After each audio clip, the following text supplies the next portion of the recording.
Hey guys, welcome back to my channel. I hope you guys are doing well.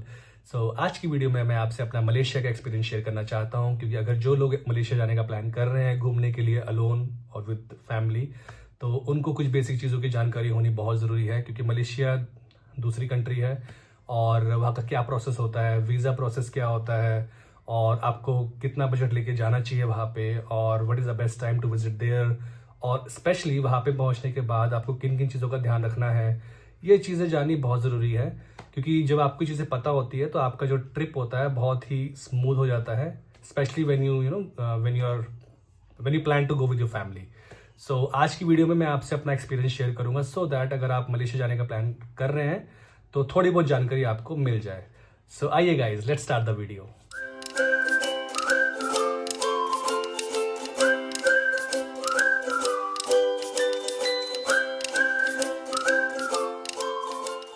So guys, सबसे पहले ज़रूरी है visa. इसकी knowledge होना बहुत ज़रूरी है, and you will be glad to know कि Malaysia is a visa free country.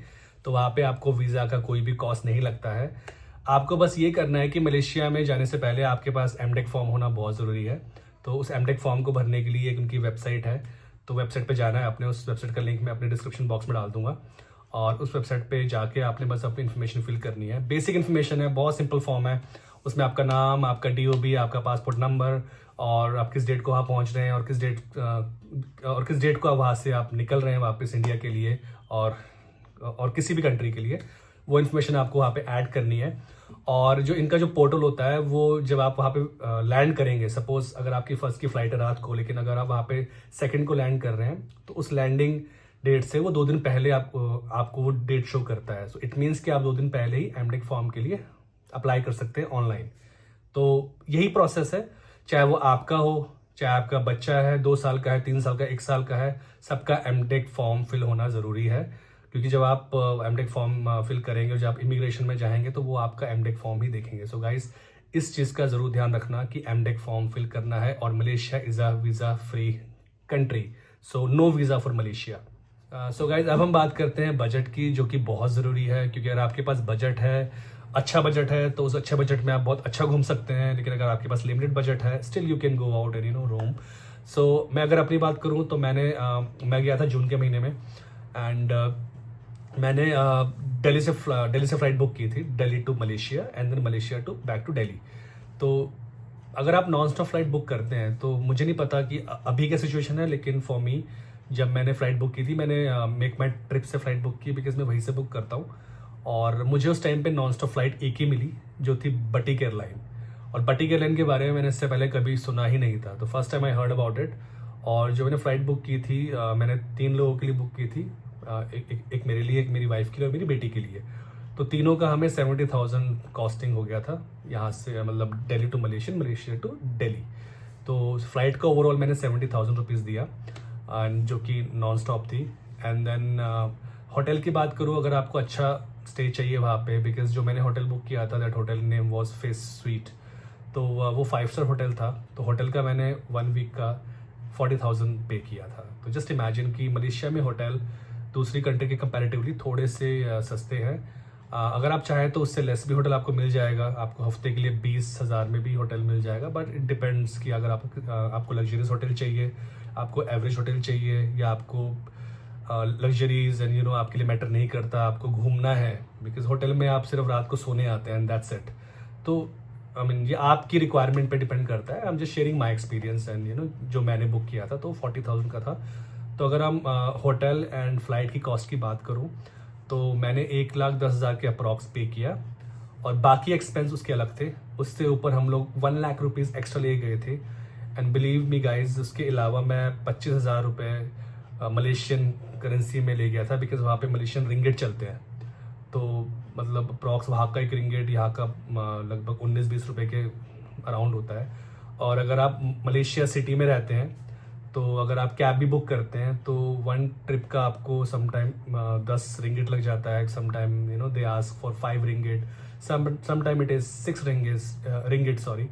तो वो वेरी करता है कि आप कितने डिस्टेंस पे जा रहे हो एंड विजिट कर रहे हो। तो बट मैं आपको बोलूँ, मेरा पूरा का पूरा पैसा 25,000 सिर्फ कैब्स में चला गया था, बिकॉज हम लोग कैब में जा रहे थे, क्योंकि हम जून के मंथ में गए थे। तो हम cab was the only option for us, और हमने 25,000 रुपये मैंने कैब में वहाँ पे स्पेंड किया। और उसके अलावा वी केप्ट 1 लाख रुपीज़ वहाँ पे शॉपिंग करने के लिए, क्योंकि if you are going Malaysia, Malaysia is the best place. आपको घूमना है, आपको मॉल्स घूमने हैं, आपको वहाँ पे इतने अच्छे अच्छे ब्रांड्स मिलेंगे जो आपने कभी देखे ही नहीं होंगे। Because when I visit there mall, उनका बिगेस्ट मॉल, इतना बड़ा मॉल है उनका, मतलब घूमते घूमते हमारे जो पैर वो दर्द होने शुरू हो गए थे, बट वो मॉल ख़त्म नहीं हो रहा था। और बहुत अच्छे अच्छे ब्रांड्स हैं वहाँ पे। When you go there you feel that you have come to a different place.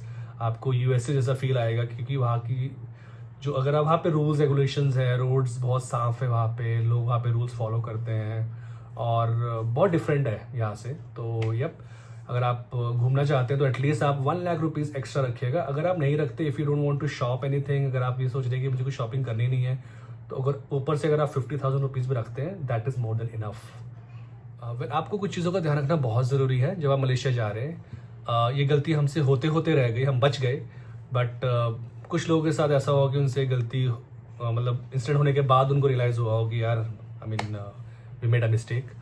तो क्या होता है, जब हमने लैंड किया मलेशियन एयरपोर्ट पे, तो of course you need a SIM, very important, because without SIM you cannot access internet. आपकी जो सिम है वो वहाँ पे वर्क नहीं करेगी, तो आपको सिम की बहुत ज़रूरत होती है। तो जब हमने लैंड किया, जब हमने इमिग्रेशन हुआ, हम बाहर निकल रहे थे एयरपोर्ट के गेट से, तो जस्ट एयरपोर्ट के गेट से बाहर निकलने से पहले ही कुछ काउंटर बने होते हैं वहाँ पे, जहाँ से आपको अगर आपको सिम चाहिए या आपको कैब बुक करनी है, यू कैन डू दैट। तो मैंने वहाँ पे सिम पता किया, एंड वहाँ पे एक लेडी थी, उसने मुझे सिम का कॉस्ट बताया 250 Malaysian ringgit. Just imagine, and I was shocked कि अगर इंडिया में मैं सिम लूँगा, मुझे तो 100-200 रुपये में सिम मिल जाएगी, राइट। जब जियो आया था, जियो ने फ्री में सिम बांटी थी, तो she was asking for 250 ringgit. मैं दूसरे काउंटर पे गया तो उसने 200 रिंगिट बोला मुझे, फिर आगे गया उसने 300 रिंगिट बोला मुझे। तो मैंने अपनी वाइफ से बात किया, and I said that I am getting very negative vibes की why are they asking too much money. तो मेरी वाइफ ने बोला कि इनको छोड़ दो, हम बाहर चलते हैं।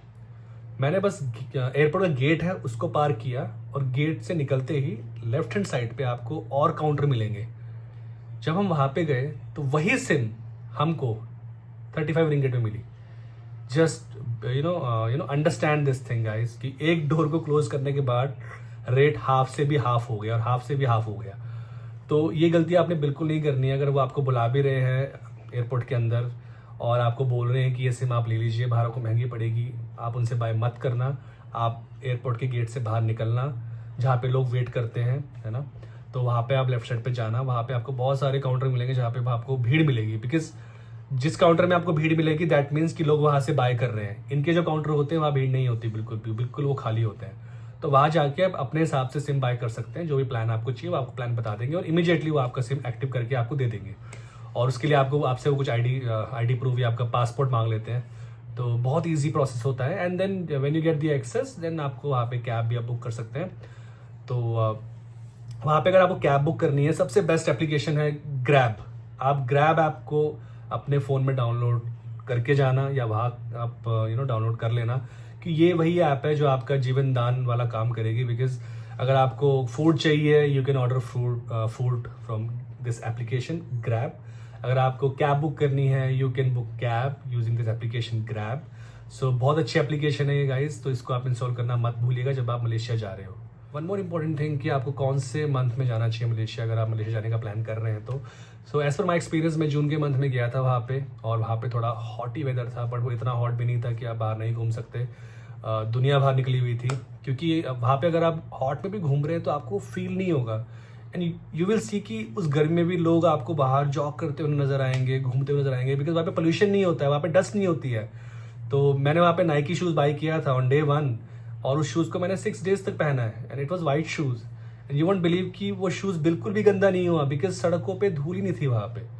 सो अगर मैं बेस्ट मंथ की बात करूँ तो वैसे बोलते हैं लोग कि मार्च से लेकर अक्टूबर के बीच में सबसे बेस्ट मंथ होता है। उसके बाद वहाँ पे बारिशों का सीजन शुरू हो जाता है, और बारिशों में वहाँ पे बहुत हैवी रेन होती है, और उस केस में आप बाहर नहीं जा सकते, तो थोड़ा घूमना डिफिकल्ट हो जाता है। तो अगर आप जाने का प्लान कर रहे हैं तो आप कोशिश कर सकते हैं कि मार्च से अक्टूबर के बीच में अपना प्लान करें। Guys, I want to share one experience with you which happened with us, and शायद आपके साथ वो हो चुकी होगी या मे बी होगी। जब हम मलेशिया से वापस आ रहे थे तो सेम हमारी फ़्लाइट थी, सेम एयरलाइन थी, बटीक एयरलाइन। तो जब हम दिल्ली टू मलेशिया पहुँचे तो I mean that journey was very smooth. Flight on time fly की, ऑन टाइम उसने पहुँचाया हमको। लेकिन जब हम वापस आ रहे थे तो उस दौरान फ़्लाइट डिले हो गई। तो इनिशियली 1 घंटा डिले हुई, 2 घंटा डिले हुई। हम लोग फ़्लाइट के अंदर बैठे, उन्होंने फिर हमें उतार दिया कि भाई इंजन में कुछ इशू है। सो ऐसे ऐसे करते करते 4-5 घंटे डिले हो गए और हम लोग वहाँ बैठे हुए थे। सो वी नोटिस समथिंग कि वहाँ पे जो लोग हमारे साथ ही थे, I mean of course they all were Indian, तो बट हर बंदे का अपना नेचर होता है। बट आई सॉ कि maximum people they all were getting irritated. कुछ लोगों ने वहाँ पे चिल्लाना शुरू कर दिया, जो मैनेजर्स थे उनके ऊपर शाउट करना शुरू कर दिया उन लोगों ने। और I mean they started saying कि आपकी हिम्मत कैसी ऐसी, समथिंग लाइक दैट एंड मैं अपनी फैमिली के साथ बैठा हुआ था पीछे, एंड मेरे जैसे और भी लोग थे जो आराम से पीछे बैठे हुए थे। तो सिनेरियो क्या हुआ कि इस चक्कर में उन्होंने हमको फ्लाइट में डाल दिया और वो फ्लाइट उन्होंने स्टार्ट कर दी। सो जैसे ही फ्लाइट रनवे पे आई, जो कैप्टन था फ्लाइट का, ही रियलाइज़ कि जो इंजन है जो पेट्रोल का टैंक है वहाँ से पेट्रोल लीक कर रहा है। तो उसने इमिजिएटली हमको दोबारा ले गया और उसने हमको उतार दिया। तो again the same thing happened. लोग इरिटेट हुए, लोगों ने चिल्लाना शुरू कर दिया, लोगों ने उनको डांटना शुरू कर दिया। यहाँ पे मेरा एक पॉइंट है कि अगर वो फ्लाइट लेके कैप्टन उड़ जाता और अगर हम लोग सब मर जाते ऊपर, तो उसका क्या सोल्यूशन होता। अभी रिसेंटली हमने अहमदाबाद में सीन देखा है, जो फ्लाइट क्रैश हुई, इंजन में कुछ इशू था, है ना। तो मेरा यही पॉइंट है कि अगर फ्लाइट आपकी डिले होती है तो कोई शौक से डिले नहीं करना चाहता। जो फ्लाइट उड़ा रहा है उसको भी उड़ा के अपने घर जाना है, जो भी वहाँ पे स्टाफ मेंबर है सबको काम स्मूथली करना है। दे ऑल्सो वांट कि टाइम से फ्लाइट उड़े, टाइम से वो जाए, टाइम से पैसेंजर घर पहुँचे और वो भी अपने घर आराम से पहुँच जाए। कोई भी डिले नहीं चाहता। तो अगर ऐसी सिचुएशन आपके पास आती है guys, so please have patience. आपको इरिटेट होने की ज़रूरत नहीं है, because it is for your safety. ख़राब इंजन को कोई ऊपर लेके जाएगा, हवा में कुछ हो गया, देन जस्ट अंडरस्टैंड दिस। आपके साथ आपके बच्चे भी हो सकते हैं, but when you have a kid and you behave like this, I mean this was really embarrassing. So ये एक मेरा एक्सपीरियंस था जो मैं आपसे शेयर करना चाहता हूँ, विच मे हैपन टू यू। तो अगर ऐसी सिचुएशन आती है तो इट्स बेटर कि आप बैठे वहाँ पे, यू फाइंड सम ऑल्टरनेट, आप कुछ और कर ले। लेकिन जब तक चीज़ें स्ट्रीमलाइन नहीं होती, आप फ्लाइट पे चढ़ने के लिए किसी को ना बोलें। It's it's for your own safety. So guys, I hope you enjoyed my video. और इस वीडियो के माध्यम से शायद आपको थोड़ी बहुत नॉलेज मिल जाए जो कि आपके लिए हेल्पफुल रहे अगर आप मलेशिया जाने का प्लान कर रहे हैं। एंड मैं आपके लिए ऐसे ही और वीडियो लाता रहूँगा guys. So please do like, share and subscribe my channel. कुछ भी डाउट हो आपको, कोई चीज़ समझ ना आए या कुछ इन्फॉर्मेशन चाहिए आपको, प्लीज़ मेरे कमेंट बॉक्स में लिखिएगा and I will definitely respond you.